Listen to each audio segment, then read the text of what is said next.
নমস্কার বন্ধুরা, welcome back to my channel.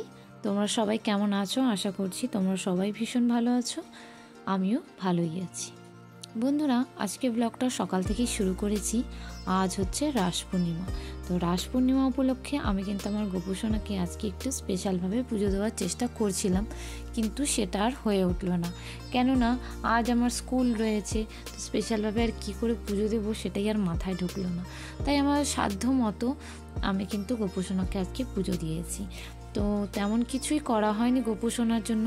তো সামান্যতম একটু দোকান থেকে লাড্ডু কিনে এনেছি আর ফল কিনে এনে গোপুসোনাকে কিন্তু আজকে পুজো দিয়েছি। আমার যে সময়ের বড়ই অভাব, তো আমি গোপুসোনাকে বাড়িতে নিয়ে এসেছি ঠিকই, কিন্তু ওকে কিন্তু আমি ঠিকভাবে সেবাই দিতে পারি না। আমার গোপুসোনা কিন্তু সব কিছু জেনে বুঝে আমার কাছে এসেছে যে আমার একদমই সময় নেই, তবু আমি তার মধ্যে থেকে ওকে একটু ভালো রাখার চেষ্টা করি। আর এইদিকে দেখো, আমি অল্প একটু প্রসাদ স্কুলে নিয়ে যাব, তো সেই জন্য একটা টিফিন বাটির মধ্যে ভরে নিচ্ছি। আর বাকিটা প্রসাদ আমি আমার বরের জন্য রেখে দেবো। তো তেমন কিছু না, শুধু অল্প কয়েকটা ফলের টুকরো আর একটা লাড্ডু নিয়ে নিয়েছি। আর এইটুকু প্রসাদ আমি আমার বরের জন্য রেখে দিচ্ছি, ও পরে খেয়ে নেবে। বন্ধুরা দেখো, আজকে আমার বরের ছুটি, আমার বরের জন্য ঘরে আছে। আর এখন এই যে কটা বাজে, 10টা বাজতে 10 মিনিট, আজকে আর বাড়ি ফিরবো না। আর এতে আমি স্কুলে যাব। আমি স্কুলে যাবো, আমি রেডি হয়ে গেছি। আমার শরীরটা বেশি ভালো নেই, ঘাড়ে প্রচণ্ড যন্ত্রণা হচ্ছে, ঘাড়ে পিছিয়ে খুব ঠান্ডা লাগছে।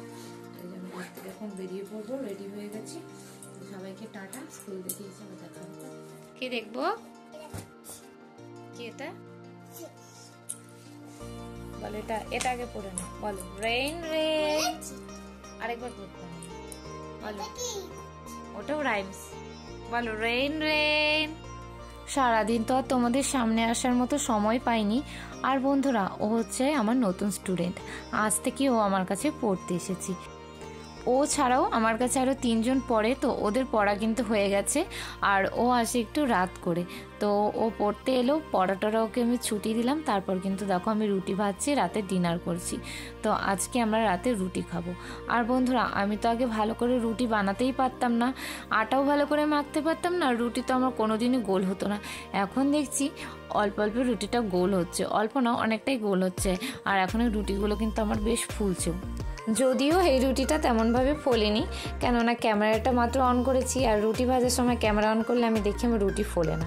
তো যাই হোক, এই রুটিটা ফোলেনি ঠিকই, কিন্তু রুটিগুলো কিন্তু বেশ নরম আর সফট হয়েছে।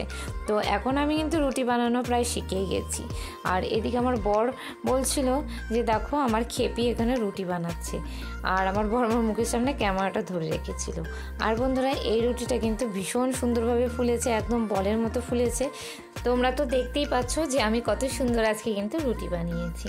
তো এখন আমরা কিন্তু মাঝে মধ্যে রুটি খাই, আগে কিন্তু তেমন রুটি খেতাম না, ভালো লাগতো না। কিন্তু এখন কি হয়েছে, এখন কিন্তু রুটি খেতেই বেশ ভালো লাগে। এখন আর পরোটা লুচি ওসব আমার ভালো লাগে না, এখন কিন্তু গরম গরম রুটি সাথে আলু ভাজা বা কোনো তরকারি, সেটা খেতেই ভালো লাগে। আর আমি বলছিলাম দেখো আমার মান রেখেছে, রুটিটা ফুলেছে। আর এই দিকে কড়াতে আমার বর দেখো গামছা গরম করছে। গামছা গরম করে কি করবে বলো তো? এই যে আমার ঘাড়ে হয়েছে প্রচণ্ড যন্ত্রণা, তো আমার বর এইভাবে দেখো কড়াতে গামছা দিয়ে সেঁক দিচ্ছে আমার ঘাড়ে। তো এইভাবে দিলে, সেঁক দিলে আমার না একটু আরাম লাগে। আর দেখো প্রচণ্ড ঘাড়ে যন্ত্রণা হয়েছে ঠান্ডা থেকে, ঘাড়ে আর কোমরে। তো সেঁক টেক দিয়ে আমরা কিন্তু রাতের ডিনারে চলে এসেছি। আজকে খাওয়া হবে গরম গরম রুটি, পেঁপের ঘন্ট আর বাঁধাকপির তরকারি। আর দুপুরে অল্প একটু ভাত ছিল, সেটা আমার বর খেয়ে নেবে। আর এদিকে মোবাইলে দেখো মুভিও চলছে। তো আজকের এই ভিডিওটা কিন্তু একদমই ছোট্ট একটা ভিডিও, আর যদিও ভিডিওটা অনেক দিন আগেরই করা ছিল, এডিট করার মতো আমার সময় পাইনি, তাই বড্ড লেট হয়ে গেল। তো বন্ধুরা, আজকের মতো ভিডিওটা এখানে শেষ করে দিচ্ছি। সবাই ভালো থাকবে, সুস্থ থাকবে।